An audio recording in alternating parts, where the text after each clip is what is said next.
Oke teman-teman, dimanapun sahabat posisinya berada saat ini, Assalamualaikum warahmatullahi wabarakatuh. Kita belum mulai sampai 2-3 menit ke depan. Saya lagi menyiapkan sedikit bahan untuk apa yang hari ini kita diskusikan. Pidato kenegaraan dari Presiden Sontoloyo untuk Republik Sontoloyo. Jadi, apa kabar semuanya? Di mana posisi sahabat semua? Jambi hadir. Tolong sebutkan posisi dan dari mana. Tolong dikabari tolong cek suara, apakah suara saya sudah cukup jelas atau posisi saya terlalu dekat atau terlalu jauh. Tolong dikasih jempolnya untuk suara. Kemudian tolong dikasih informasinya untuk jarak. Kalau kejauhan atau kedekatan, saya akan adjust sebelum kita masuk ke pidato kenegaraan dari Republik Sontoloyo ini. Yang jelas sahabat semua, hari ini terang bulan. Jadi kalau Anda lagi merasakan rindu atau jatuh cinta atau merasakan suasana yang romantis kepada siapapun itu, ya katakan aja kangen, ya bilang kangen, cinta ya bilang cinta gitu ya. Manfaatkan minggu malam ini yang lagi melo, yang lagi kangen, jangan sia-siakan. Daripada mendengarkan suara bosman yang isinya provokator-provokator nggak penting itu, mungkin lebih penting Anda mengabari orang yang Anda sayangi, yang Anda cintai, untuk mengatakan apa suara hati Anda. Sekali lagi, bulannya hari ini saya lihat di luar sangat cantik. Dan biasanya pada saat bulan terang seperti begini, dulu di kampung saya adalah kita memanfaatkan untuk dolanan. Dan saya ucapkan terima kasih untuk sahabat semua dimanapun. Dolanan kita minggu malam ini selama 30-45 menit ke depan adalah mendengarkan diskusi-diskusi dari seorang bosman. Saya ucapkan terima kasih Anda menyempatkan. Saat ini baru 5.400 sahabat yang join di IG live ini. Mudah-mudahan kita bisa mendapatkan sesuatu hari ini sebelum masuk ke topik utamanya, sambil menunggu teman-teman lagi yang lain masuk dan ada yang pengen kangen rebuan gitu ya. Dan sekali lagi teman-teman, ucapkan di mana posisi Anda, dari Semarang, dari Bengkulu, dari Kudus, Sidoarjo, sekalian kenalan bahwa sahabat semua, sahabat yang ada di IG adalah kita satu bangsa, satu negara dengan satu cita-cita, ingin negara kita berdaulat. Dan saat ini kalau kita tidak berdaulat, kita usahakan dalam waktu yang sesingkat-singkatnya kita bikin berdaulat. Oke sahabat semua, seperti biasa sebelum acara dimulai, saya ucapkan terima kasih untuk sponsor utama. Jadi sahabat saya di Business Hack, mereka yang repot mengurusi saya dan mengurusi organisasi yang bersama-sama ini. Dan sponsor hari ini adalah cuma 2. Satu adalah buku Mardigu. Ada 6 buku Mardigu yang saat ini Business Hack kelola. Jadi sahabat, selagi masa COVID, learn from home itu saya sarankan baca buku Mardigu. Karena dari baca buku Mardigu ini, acara live ini bisa disponsori terus. Kedua adalah ada video naratif yang menggunakan subliminal, menggunakan gelombang gamma yang namanya Road to Billionaire, di mana ada 48 video yang menggunakan pemrograman sehingga bawah sadar kita bisa terupdate dengan sesuatu dan Anda menjadi lapar. Menjadi lapar ini adalah kunci dari inti program bawah sadar. Tidak terdengar karena dia ada di subliminal, ada di binaural program. Dan sengaja kita memilih rasa lapar atau hungry. Sekali lagi, ini kita belum masuk ke topiknya. Saya cuma mengingatkan bahwa rasa lapar itu penting. Saya ingat suatu hari di tahun 2009, saya ingat. Sahabat semua pasti ingat saya punya seorang ayah angkat yang saya panggil Babe. Dimana Babe ini adalah orang yang bersama saya ketika ayah saya almarhum, dan dia menjadi pengganti ayah saya, my godfather gitu ya. Dia orang yang sangat luar biasa, dan sedikit dari orang Indonesia yang memiliki rekening lebih dari 12 digit. Jadi suatu hari, di suatu sore, di umurnya udah 70-an tahun lebih, tahun 2009 saya pernah mengalami shit happen in my life. Jadi kehidupan berantakan. Ya, sekali lagi bahwa bisnis itu ada up ada down. Jadi saya duduk sore di kantor di Tua, kantornya dia. Dan dia biasa lagi ngerokok dan saya tidak merokok kan. Jadi saya temenin dia di taman belakang. Sore-sore menuju maghrib. Terus saya bilang berkata, bagaimana caranya supaya gue kaya seperti lu gitu ya. Saya ngomong sama dia babe dan lu gua gitu ya. Dia diem aja. Dia ngerokok gitu ya. Saya ngeliat nggak salah. Gimana caranya gue bisa kaya seperti lu gitu. Dia ngelihat saya, dia ngerokok lagi, cuek gitu. Lama-lama saya bilang, lu denger gak sih gue ngomong apa? Denger gitu. Emang kenapa? Gimana caranya gue bisa lebih kaya dari lu gitu. Dia narik rokok aja, diem gitu. Lama-lama, langsung aja deh gimana caranya gue kaya? Maka dia nengok saya, rokoknya dia matiin, dia bilang, lu lapar gak? Lapar. Seberapa lapar? Lapar banget. Lalu apa jawaban dia? Dia ngeliat saya lagi, dia diem lagi. Jadi gimana? Gue lapar nih. Apa jawaban dia? Kalau lu lapar, lu gak butuh gue. Lu tahu cara cari makan dan lu tahu cara kaya. Itu kalimat adalah kalimat yang dalam sekali bagi saya, sehingga saya tidak perlu penjelasan. Jadi begitu kita ngerti, no need an explanation. Tapi begitu kita nggak ngerti, berjuta penjelasan juga nggak akan pernah bisa mengerti. Perkataan itu sangat filosofis menurut saya. Dan sejak saat itu saya mengerti arti lapar. Jadi saya mengerti arti puasa. Saya mengerti artinya berat. Saya memandang lapar dari arti yang lain. Saya memandang puasa sejak saat itu dari arti yang lain. Jadi sahabat semua, menjadi lapar itu penting. Jadi How Hungry You Are mungkin tema hari ini. Sekali lagi, seberapa lapar itu adalah program bawah sadar yang ada di Road to Billionaire.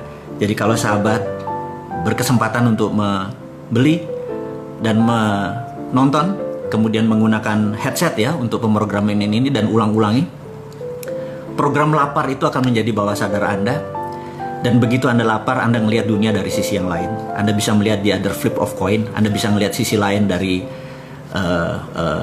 koin tadi. Dan peluang-peluang itu ada di sisi lain. Jadi sahabat semua, kita akan masuk ke acara hari ini. Kayaknya sudah cukup prolog dari saya.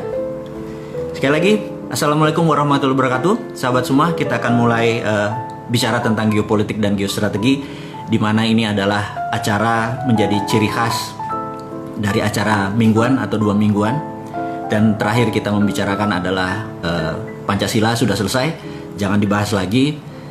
Jika ada yang membahas, Anda ingin merubah kedaulatan bangsa Indonesia, dan Anda berhadapan sama kita semua, sahabat Bosman Sontoloyo ini. Jadi pertama yang kita mau diskusikan, saya ada catatan dari ini adalah marahnya Pak Presiden kemarin. Tanggal 18 sih marahnya, tapi 10 hari kemudian diluncurkan di media massa dan dipublikasikan. Bagi saya ini hanya mengingatkan sahabat saya ketika saya ini memiliki sahabat, dia adalah wakil ketua intelijen BIN-nya Malaysia.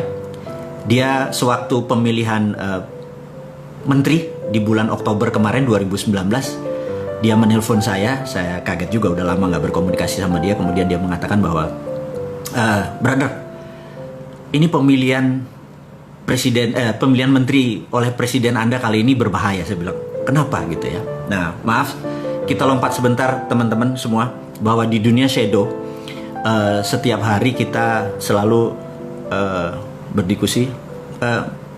Maaf, suara saya kedengeran nggak? Saya kok agak putus nih. Masih oke? Tes 1 2. Oke. Teman-teman, jadi sahabat saya itu mengatakan bahwa ada bahayanya pemilihan waktu itu. Jadi saya mau menceritakan tentang dunia shadow. Jadi di setiap negara, dunia intelijen itu selalu mengawasi negara lain. Jadi misalnya di CIA, di Langley, itu yang mengawasi kebijakan pemerintah Indonesia itu bisa lebih dari 10 doktor ilmu kebijakan ekonomi, psikologi, dan lain sebagainya. Jadi kalau ada kebijakan-kebijakan sebuah pemerintah, terutama Indonesia, dia bisa mereview. Dan kita tahu intelijen di negara-negara ASEAN juga melakukan hal yang sama, karena Indonesia adalah kakak nomor 1 ya kalau di cerita kungfu itu, atau kakak tertua di ASEAN. Jadi setiap kebijakan yang dilakukan oleh pemerintah Indonesia pasti dimonitor oleh negara-negara tetangga kita, karena kalau itu bisa berbahaya atau bisa mengganggu atau itu bisa menguntungkan, mereka harus mengantisipasi atau membuat langkah-langkah kerjasama kalau itu menguntungkan dan lain sebagainya. Jadi saya nggak tahu apakah di Indonesia masih segitu sensitif dunia intelijennya atau dunia shadownya, apakah masih mereview kenapa Filipina kemarin menyatakan mendukung Cina bukan mendukung Amerika, dan lain sebagainya. Ini harus hati-hati sekali saya membicarakan hal ini di publik. Tapi yang jelas teman saya, singkat cerita, adalah bahaya. Saya bilang, kenapa? Saya merasa heran kenapa Pak Jokowi waktu kemarin jadi udah mengumumkan menteri itu, kenapa banyak memilih menteri yang dari orang kaya atau anak orang kaya. Jadi anak orang kaya itu adalah mereka yang sudah makan di piring golden platter sama silver spoon gitu ya. Mereka nggak tahu rasanya susah, atau orang kaya, karena orang kaya itu melenakan atau terlena dengan kekayaannya sehingga mereka tidak sensitif lagi. Jadi mereka kalau ada kita tahu di ke depan tahun 2020, sekali lagi ini masih 2019, kalau krisis, kalau ada tindakan war, perang sama Amerika dengan Tiongkok, itu mereka harus orang-orang yang sensitif. Saya lihat mereka nggak terlalu sensitif nih gitu ya. Nah, saya waktu itu nggak percaya apa yang dia katakan, tapi saya mereview, oh iya dia anaknya Ano, oh dia kaya karena Ano dan lain sebagainya. Sehingga waktu Pak Presiden kemarin marah bahwa sense of crisisnya dari para menteri ini tidak ada, saya jadi teringat kata-kata teman saya 9 bulan yang lalu yang mengatakan hati-hati, menterinya tuh nggak sensitif gitu ya.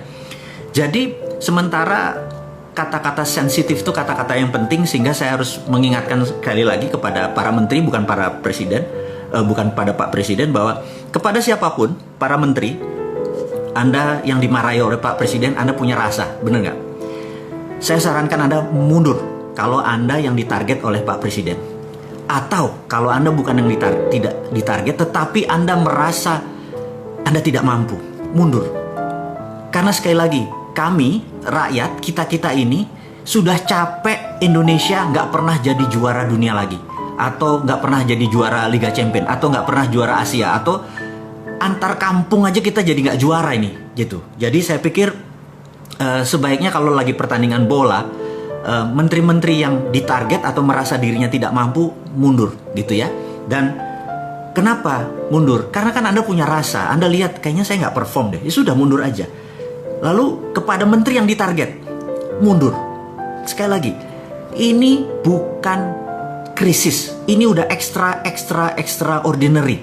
Jadi kalau di masa ordinary, di masa ekonomi biasa saja, itu cara mengelola ekonominya gampang, cara mengelola negaranya gampang. Berdasarkan demand supply, berdasarkan boom bust. Kita tahu ekonominya lagi boom, lagi naik, atau lagi bust, lagi turun. Begitu lagi turun, suku bunga diturunin supaya terangsang lagi, dan lain. Begitu ketinggian, suku bunga dinaikin, uang lagi ditarik. Itu adalah teori ekonomi biasa, juga mengelola negaranya biasa. Di masa krisis seperti tahun 98, seperti tahun 2008, mengelola negara at crisis itu ada lagi strateginya. Jadi itu ada extraordinary. Sahabat semua, saya mengingatkan, saat ini bukan lagi negara atau dalam dunia dalam keadaan krisis atau krisis, tapi dunia at war. Itu kategorinya berbeda. Jadi sahabat semua, saya juga mengingatkan Anda para menteri, mudah-mudahan Anda mendengar menonton live video ini atau nanti rekamannya, bahwa yang namanya at war itu berbeda ngelola pada saat ekonomi atau dunia dalam keadaan krisis atau dalam keadaan normal. Sejak 2017 dunia confirm dalam keadaan economic at war, karena menurut saya kebijakan kemarin 2017 sampai 2019, sekarang sampai 2020, udah 3 tahun, ini salah kaprah karena melihat dunia hanya dalam keadaan krisis. Tidak, sekali lagi ini dalam keadaan war. Saya sekedar mengingatkan, ketika Donald Trump dilantik Januari 2017, besoknya Pak Trump menaikkan anggaran militernya menjadi 700 billion dolar. Saya mau ingatkan, anggaran militernya 700 billion dolar. Padahal biasanya cuma 500, naik 200 billion. Saya hanya mengandaikan anggaran Menteri Pertahanan di Indonesia, anggaran militernya di Indonesia adalah 135 triliun rupiah, atau kalau didolarkan adalah 9 billion dolar. Indonesia anggaran militernya hanya 9 billion dolar. Sementara Amerika dalam 1 tahun nilainya 700 billion. Sahabat semua, saya sekedar mengingatkan bahwa jika seluruh anggaran militer dunia digabung, Tiongkok yang 200 billion, Jepang, Korea Selatan, Australia, semua di total itu masih lebih banyak anggaran militer Amerika. Dan Amerika memang mendominasi militer, mendominasi. Dan keesokan harinya dia mengangkat Pompeo menjadi Director of CIA, orang number one CIA.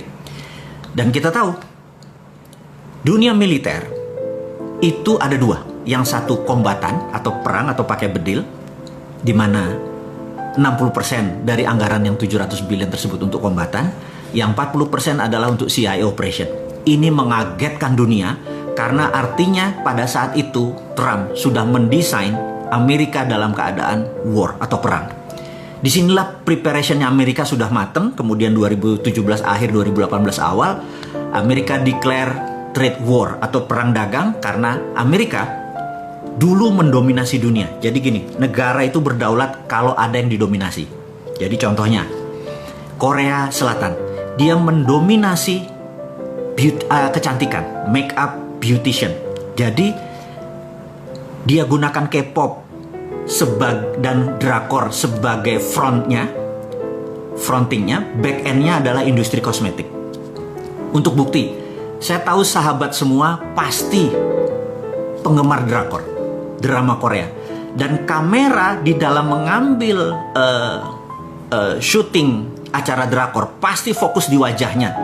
Anda akan terpesona dengan wajah orang Korea yang nggak ada pori-pori tersebut, dan Anda bisa jatuh cinta karena cantik atau gantengnya orang Korea tersebut.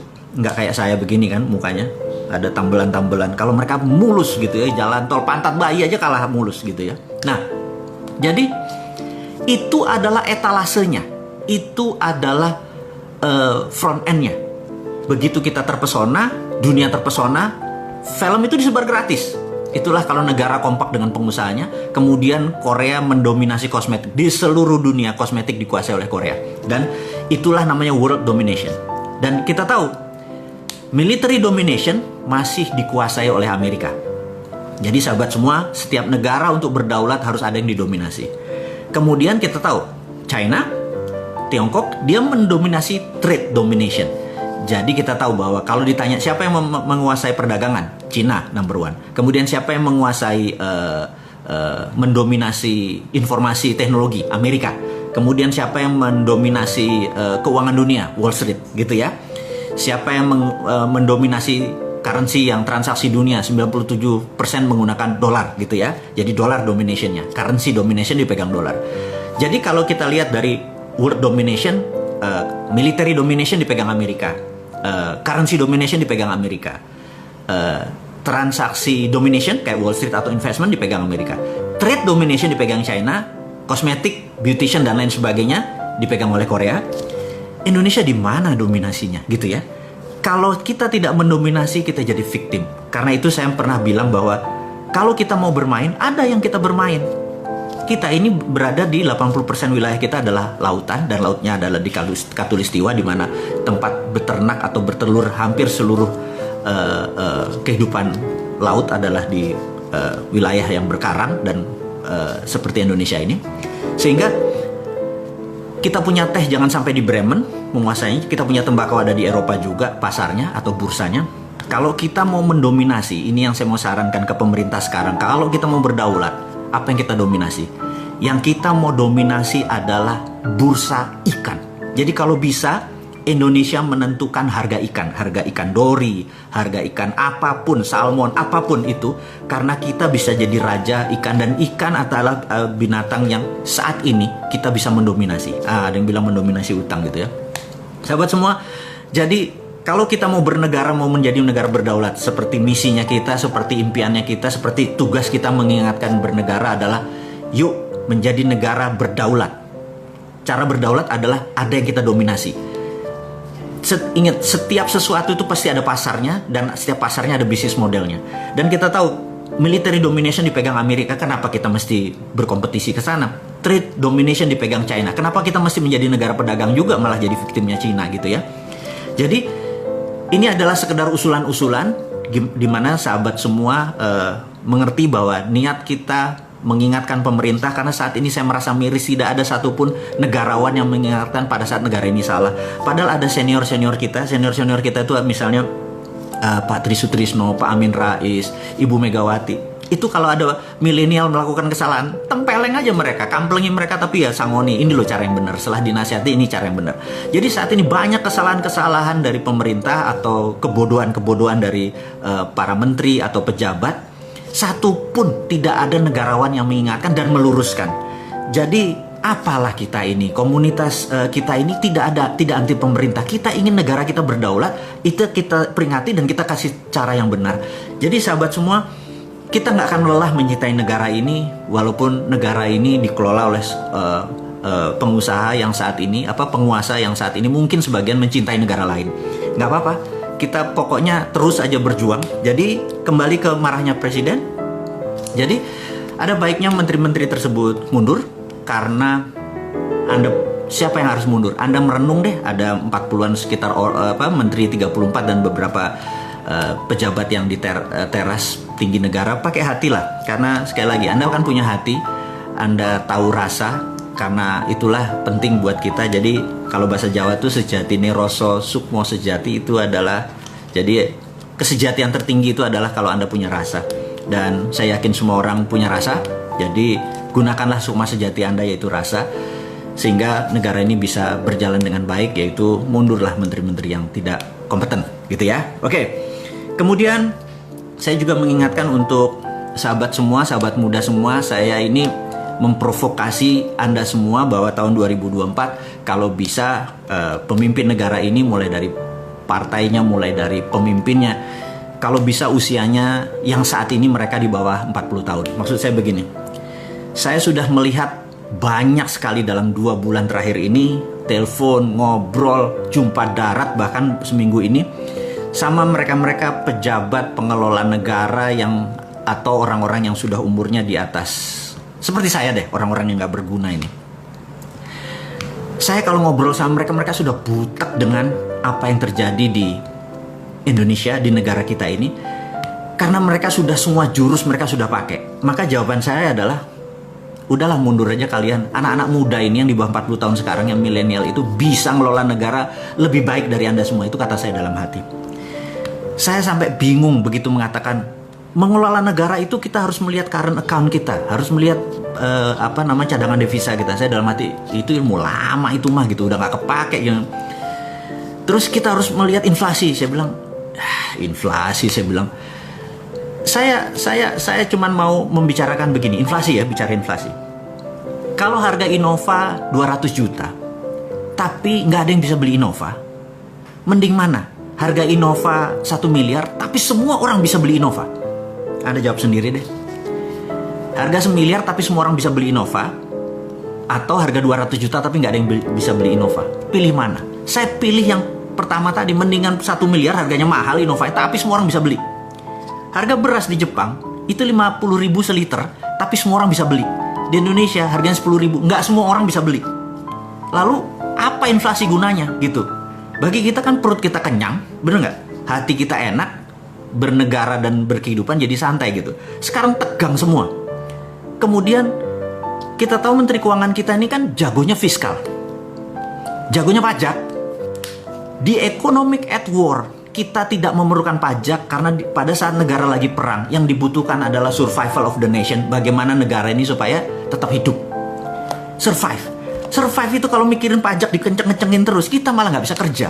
Pada saat ini harusnya, kalau pada saat economic at war, negara itu harusnya dikelola berdasarkan monetary. Jadi bukan fiskal, tapi pakai sistem moneter. Mau printing money kek, mau apapun itu, pakai kebijakan moneter. Jadi saya menyarankan Pak Presiden, boleh ya diganti kebijakannya. Boleh tetap ibu yang sekarang, tapi kebijakannya pakai moneter. Atau ganti orang baru. Itu saran saya loh ya, jangan ambil hati. Bu Menteri maaf loh ya, ini kan pendapat pribadi, saya nobody kok. Jadi saya cuma mengingatkan bahwa di Economic Act War kita harus menggunakan pendekatan moneter. Contoh nih ya, karena pendekatan moneter itu tujuannya adalah diproduksi. Kalau pendekatan pajak isinya nangkepin orang yang bekerja. Jadi pada saat Economic Act War, sekali lagi gunakan kebijakan moneter, printing money untuk hal yang produktif. Nanti kita akan sampai sana. Kita mau mengingatkan dulu teman-teman yang muda ini, di mana Anda 4 tahun lagi adalah pengelola negara ini. Dan pada saat Anda mengelola, saya cuma ingatkan, pastikan tidak ada orang tua bersama Anda atau membantu Anda sebagai penasehat boleh. Tapi jangan masuk ke struktur. Orang kayak saya buang aja. Orang seumur saya atau di atas saya buang aja semua. Gitu ya, itu nasihat saya pertama. Kenapa? Karena Anda mengerti bagaimana mengelola negara ini. Jadi Anda lebih pas. Kenapa? Karena dunia saat ini terjadi resetting, terjadi decoupling. Decoupling adalah perubahan dari masa sekarang dengan masa depan. Jadi masa sekarang itu decoupling, masa depan itu beda sekali cara ngelolanya. Ini yang saya mau mengingatkan semua teman-teman di yang muda-muda, ambil jabatan politik, ambil struktur bernegara dan ubah negara kita. Tapi sekali lagi, jangan ubah Pancasilanya, jangan ubah undang-undang dasarnya, jangan ubah apapun. Yang Anda rubah adalah how-nya, caranya. Dasar negara udah selesai, caranya, how-nya. Dan orang-orang tua yang saat ini udah bingung semua sebenarnya. Mereka udah nggak ngerti. Jadi sekali lagi, saya takut 4 tahun ke depan kita belangsak gitu ya. Nah, how the world work? Bagaimana cara dunia bekerja, saya mau ingatkan. Bahwa dari dulu sejak tahun 44 pada saat diputuskan pemenangnya adalah pemenang dunia kedua adalah Amerika CS dan sekutu, mereka adalah negara pemenang perang, mereka yang mengatur dunia. Jadi bedakan tahun 45 ke belakang sama tahun 45 sampai sekarang. Tahun 45 sekarang itu yang mengatur adalah pemenang perang dunia kedua. Jadi siapa pemenang perang dunia kedua? Amerika dan sekutu. Dan mereka mengaturnya begini. Satu, currency-nya harus pakai dolar gitu ya. Kedua, mendirikan IMF. Ketiga, mendirikan World Bank. Dan ingat, kantor IMF di mana? Di Washington DC. Kantor World Bank di mana? Di Washington DC. Artinya semuanya di bawah pinter Amerika. Saya mau lanjutin lagi. Kemudian IMF itu emang isinya semua negara. Jadi Indonesia saya lupa punya berapa persen, si Tiongkok punya berapa persen. Dan syarat resolusi di IMF untuk menerbitkan sebuah resolusi, misalnya kasih pinjaman ke Bank Indonesia, kasih pinjaman ke Malaysia, ke Singapura, harus disetujui secara resolusi. Dan resolusinya menarik, suara itu harus 75%. Jadi di bawah 75% resolusi itu tidak jalan. Dan sahabat semua, sekedar mengingatkan, suara Amerika tuh 26%. Jadi kalau seluruh dunia setuju, nilainya cuma 74%. Artinya kalau Amerika nggak setuju, resolusi itu tidak keluar. Jadi saya mau ulangi lagi, IMF siapa yang punya? Oke, udah pinter semua ya, Amerika. Jadi ya, sekedar mengingatkan supaya ingat. Jadi how the world, cara dunia bekerja udah paham ya. Dolar, IMF, kontrol money, kontrol currency, semuanya dolar, semuanya Amerika. Kemudian Amerika membagi negara Eropa dan Amerika sebagai negara produsen. Negara produsen harus ada sumbernya. Sumbernya adalah Eropa dari Afrika, itu bahan bakunya. Bahan bakunya Amerika ada di Amerika Latin, itu bahan bakunya untuk negara produsen.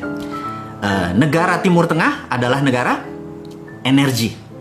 Dan negara sisanya, Tiongkok, India, ASEAN adalah market. Jadi harus diingat, negara produsen harus kaya, negara yang diambil bahan bakunya oleh sumber bahan baku ini harus miskin. Jadi Amerika Latin harus miskin. Lihat aja, penuh hutang itu yang namanya Argentina, Brazil dan lain sebagainya itu perang terus, ada kartel, ada drug dan segala macam. Dan Afrika juga perang terus. Ingat, karena dengan perang ini mereka bisa kontrol. Anda ingat ya, kurang ajar ya. Ini sekali lagi, ini semua by design. Jangan bilang ini karena oh ini wayai ngono. Enggak, ini by design. Jadi lalu negara market itu tidak boleh miskin, tapi tidak boleh kaya. Jadi kita di trap di tengah. Jadi saat ini Indonesia misalnya negara upper middle, jadi kita dapat $4.000 kira-kira. Dan Indonesia sampai sekitar 10 tahun lagi. Ingat, Cina udah di Indonesia udah berapa? 4-5 tahun terakhir ini kan Cina masuk. Apakah GDP Indonesia naik? Dari 3.800 terus naik jadi 7.000? Nggak mungkin. Gitu ya. Terus Indonesia di bawah Amerika bakal naik nggak dari 4.000 terus ke 7.000? Nggak mungkin. Indonesia kan segini-segini aja naik 5-6%, 2-3%, kayak gitu aja terus. Karena kita adalah market, India adalah market, Tiongkok adalah market gitu ya. Nah di tahun 90 ketika zamannya Ronald Reagan, di mana fokusnya Amerika adalah berperang lawan Soviet, dan kemudian fokusnya di energi, mereka lupa Cina waktu itu membangun infrastruktur tahun 90-an, membangun UKM-nya dulu, membangun produksinya, dan begitu tahun 2008 pada saat Olimpiade Beijing, dunia kaget. Ternyata Cina sudah menjadi produsen. Kalau udah jadi negara produsen, dia udah menjadi sejajar dengan Eropa, sudah menjadi sejajar dengan Amerika, maka Cina atau Tiongkok harus punya negara jajahan seperti Amerika di Amerika Latin, Eropa di Afrika. Sekarang pertanyaannya, siapa negara yang dijajah oleh Cina? Oke, Anda sendiri yang jawab. Saya nggak mau. Karena nggak mungkin Indonesia. Pejabat Indonesia pinter-pinter, orangnya pinter-pinter, nggak mungkin Indonesia. Kalau bilang Indonesia itu orang, itu fitnah itu, ya. Jadi Anda yang jawab. Tapi Anda dalam hati tahu, anjrit, gue tahu tuh maksudnya Bosman negara mana dan pejabatnya siapa, gue tahu gitu ya. Tapi wis, kita nggak usah ngegosip, karena ngegosip itu nggak menyelesaikan masalah. Ini hanya mengajarkan, mengingatkan cara bernegara yang benar. Jadi sudah mulai mengerti how the world work gitu ya. Nah, karena itu kalau Amerika dan Eropa adalah negara pemenang perang, sekutu. Kalau dengan Cina, nah Cina ini lagi men-challenge Amerika, men-challenge dunia bahwa siapa yang jadi number one. Bagi saya adalah number one itu dominationnya Cina baru trade domination. Amerika masih mempunyai beberapa dominasi, yaitu teknologi, informasi, satelit, alat perang dan lain sebagainya. Jadi kalau saya merasa kalau fisik mereka berperang, rasanya Amerika menang. Tapi sekali lagi, Cina negara yang sudah ribuan tahun budayanya berdiri, mereka pasti bermain. Nah, disinilah saya mau melihat bahwa Indonesia harusnya mengambil kesempatan di masa ini. Ini nanti kita akan sampai sana. Ini yang saya kok nggak diambil sih, goblok bener lu gitu ya. Nah, jadi begini, saya sekedar mengingatkan, COVID hari ini kita harus diskusikan dulu sebelum kita masuk ke topik yang lain. COVID ini begini, terlepas dari Anda percaya bahwa COVID itu konspirasi atau COVID itu biologi, out of control gitu ya, terserah. Tapi kita mikir yang netral aja, anggap ini adalah memang biological event atau peristiwa maha dahsyat pandemik, memang biologi, nggak ada yang mengendalikan, nggak ada. Jadi kita anggap kita adalah orang baik yang tidak punya persepsi buruk, kita menganggap ini adalah kejadian yang normal. Oke. Kalau kejadian yang normal, maka untuk mengobati atau dunia vaksin itu dunia virus itu obatnya adalah vaksin. Jadi menurut pengalaman, vaksin itu kira-kira 12 sampai 18 bulan. Jadi kalau kita anggap bulan Januari 2020 dunia berkompetisi untuk membuat vaksin COVID, maka kira-kira tercepat adalah Januari 2021. Gitu ya. Seluruh dunia saat ini sedang melakukan hal yang sama, bagaimana menciptakan vaksin untuk mengalahkan COVID. Jadi kalau 2021 katakanlah negara Prancis atau katakanlah Singapura duluan ternyata menemukan COVID tersebut, vaksin COVID tersebut. Jadi begitu dia menemukan di Januari 2021, kemudian dia akan mencetak secara komersial. Jadi dia akan membuat pabrik, dia akan menambah produksi dan lain sebagainya. Kira-kira tambah 6 bulan. Jadi Juli 2021 baru vaksin itu untuk negaranya dan daerah sekitarnya, dan kira-kira untuk merata di seluruh dunia atau the rest of the world ini kira-kira memakan waktu sampai Desember 2021. Sahabat semua, Desember 2021 itu waktu yang lama. Ingat, baru 6 bulan aja dari Januari ya, dari Januari sampai sekarang. Zara salah satu ini baju Zara rasanya. Zara sudah menutup 1.200 outletnya di seluruh dunia. Airbnb yang tadinya 12 tahun ini menguasai dunia hospitality di luar hotelier, tahu-tahu musnah hanya dalam 6 minggu gitu ya. Dan kita tahu Patek Philippe, Rolex, Hermes, Chanel, barang-barang mewah tadi ya, Ferragamo dan lain sebagainya berhenti produksi. Karena barang mewah saat ini orang nggak mau pakai Chanel, nggak mau pakai Gucci, mau ngapain lo gitu ya, nggak kemana-mana gitu. Walaupun sekarang COVID sudah selesai atau banyak yang melepas PSBB-nya, tapi COVID-nya belum hilang dan banyak orang-orang yang merasa ntar aja deh gitu ya. Jadi ada perusahaan misalnya Unilever katanya kemarin itu baru mulai operasi kantornya, tentu ada yang kena COVID, kantornya tutup lagi, work from home lagi, dan ini terus menjadi bergilir sehingga ekonomi Indonesia di 6 bulan ke depan ini sangat genting. ini akan menjadi downtrend turun. Jadi saya mengingatkan sahabat semua, kalau Anda punya uang jangan invest dulu, ganti ke dolar atau ganti ke emas gitu ya, terutama emas. Hati-hati, jangan, oh ini tanahnya murah, dia punya di bank nih harga 200 juta nih, cuma selalu sabar 6 bulan lagi jangan tinggal 50 gitu ya, sabar. Sekali lagi saya hanya mengingatkan bahwa ini worst scenario, mudah-mudahan tidak terjadi. Jadi apa yang terjadi kalau shit happen, Anda udah punya plan B-nya.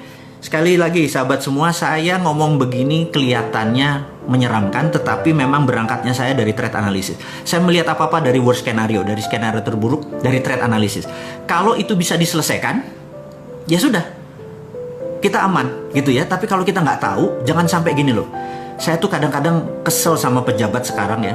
Jadi di bulan Januari kita underestimate terhadap COVID. Februari masih underestimate.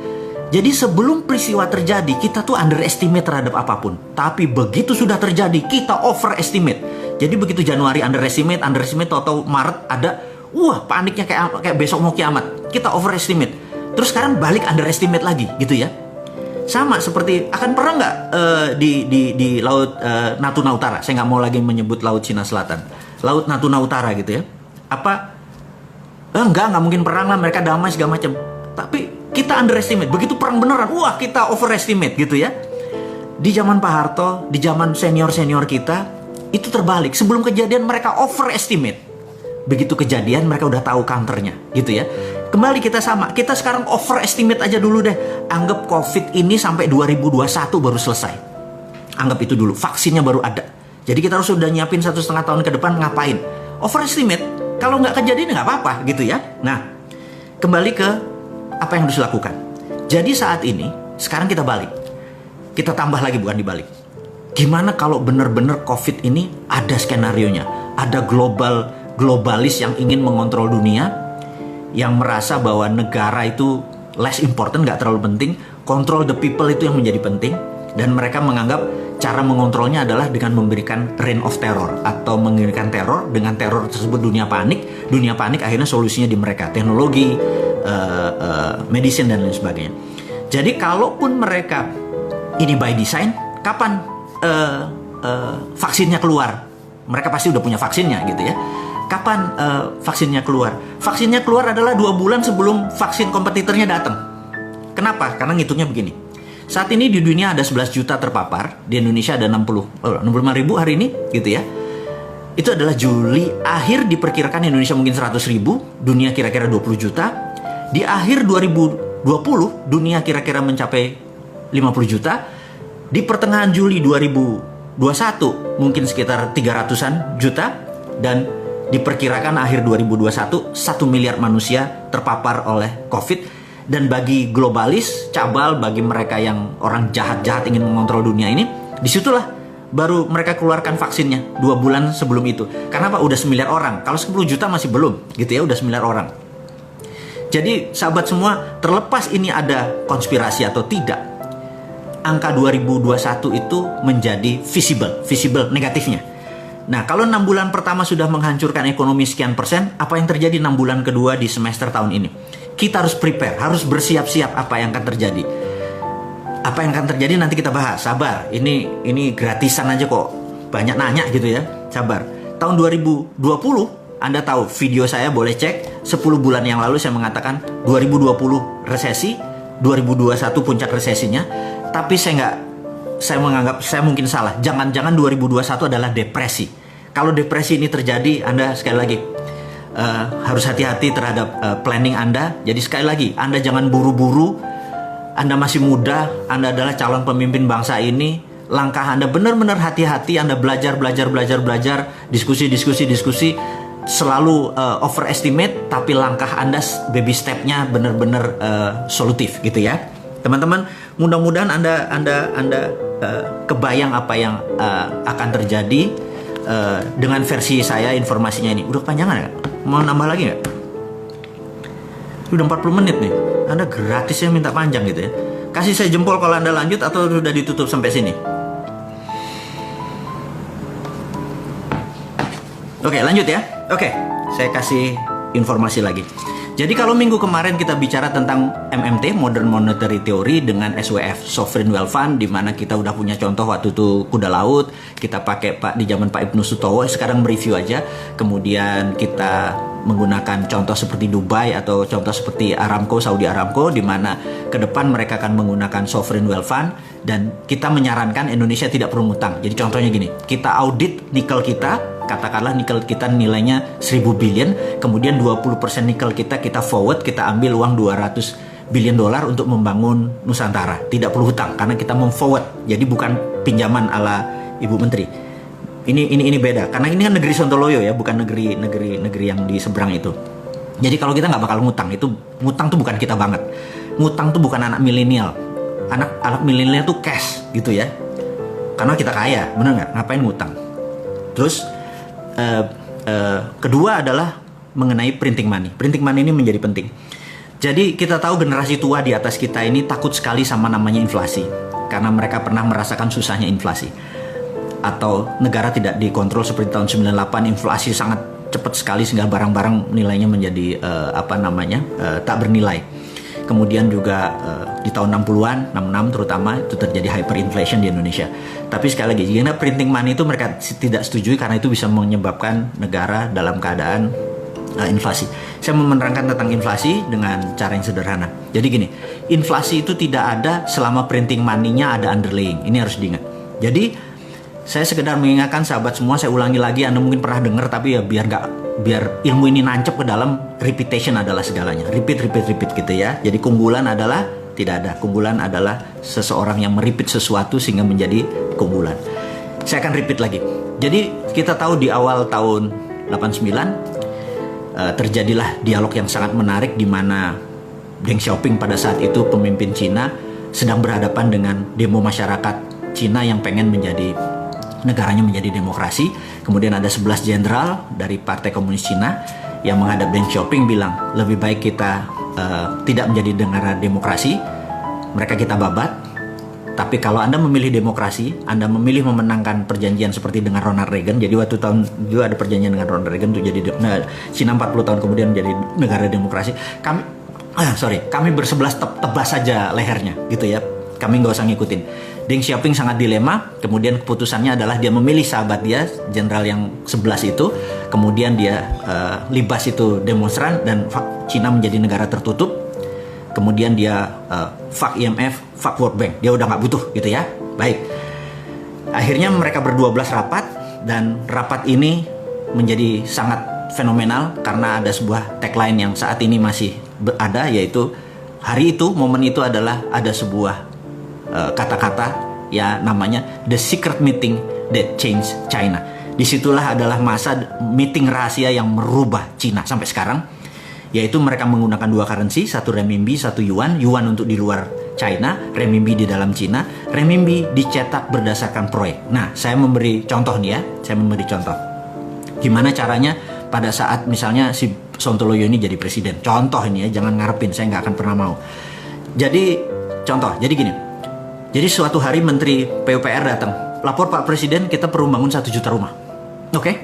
Terus Menteri BUMN, Anda perlu berapa? Perlu 100 triliun Pak. Oke. Menteri Keuangan, print 100 triliun, kasih Menteri BUMN, kemudian Menteri BUMN itu akan membagikan uang 100 triliun itu kepada pabrik, misalnya pabrik baja untuk besi, pabrik kusen kayu, pabrik paku, pabrik bata, dan semua tidak boleh ada unsur impor. Jadi semuanya lokal, dan begitu bangunan itu dibangun jadi tidak boleh ada bunga.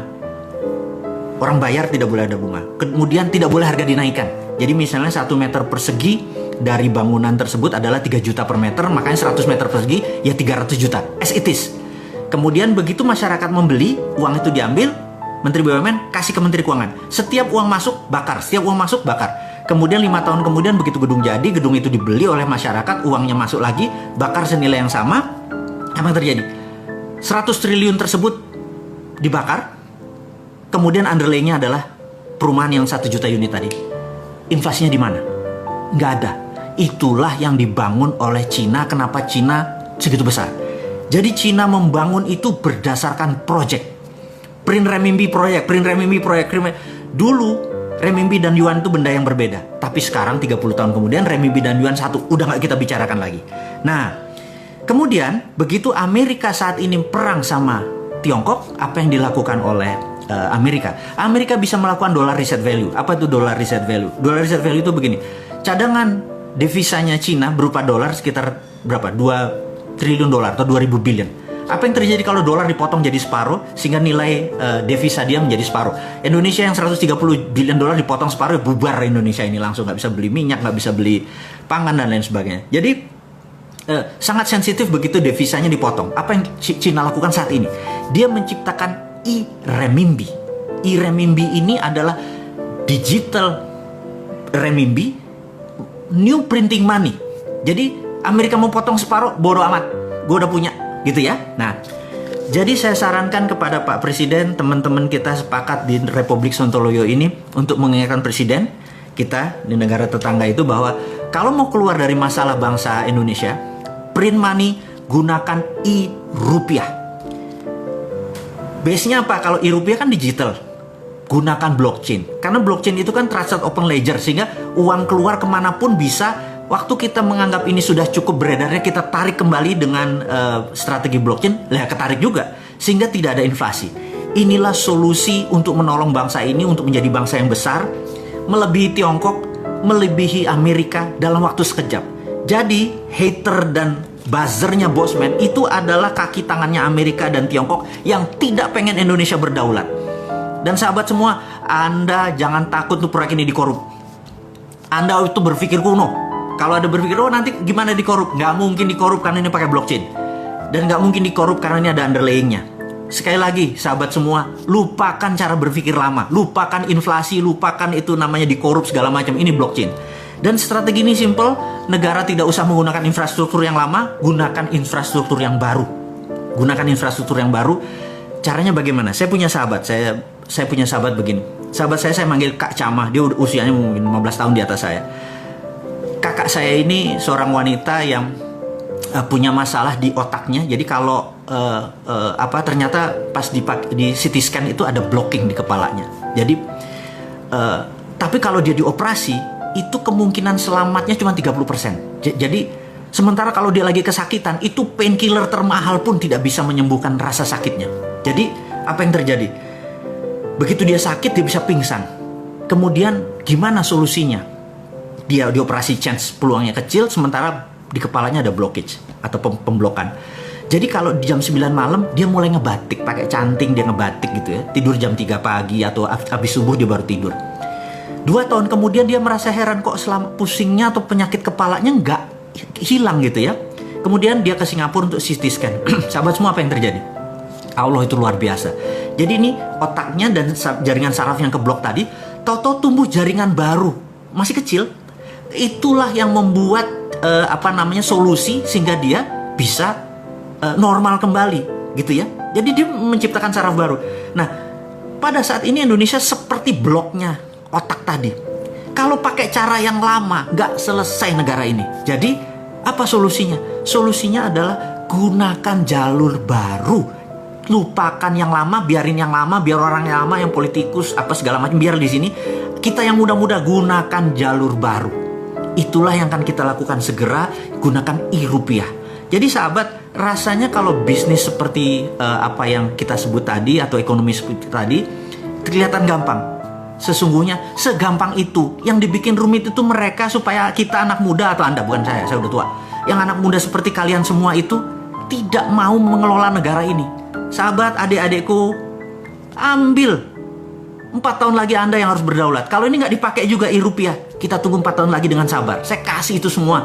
Dan jangan harap saya minta posisi. Anda yang lebih berdaulat. Saya cuma mau ngewirit jagongan aja lah. Makan jagung di rumah, guyang-guyu, ketawa-ketawi. Itu membuat umur saya mungkin jadi 100 tahun. Daripada saya harus berada di tengah-tengah Anda yang muda-muda, saya malu. Gitu ya. Jadi, sahabat semua, di ujung pembicaraan topik hari ini, semoga sahabat semua berkenan, semoga sahabat semua bisa menjadi panji-panji pejuang-pejuang digital patriotism, di mana kita akan merebut kembali kedaulatan, tidak mulai dari kapanpun, tapi dari sekarang. Anda harus terus belajar, Anda terus semangat. Sekali lagi, COVID itu ada, dan kita harus nggak boleh kalah dengan COVID. Globalis itu ada, kita nggak boleh kalah dengan globalis. Kita harus punya strategi itu. Kita terus berjamaah, kita terus saling kontak, kita terus selalu bersama-sama. Khairul kalam dari saya ucapkan.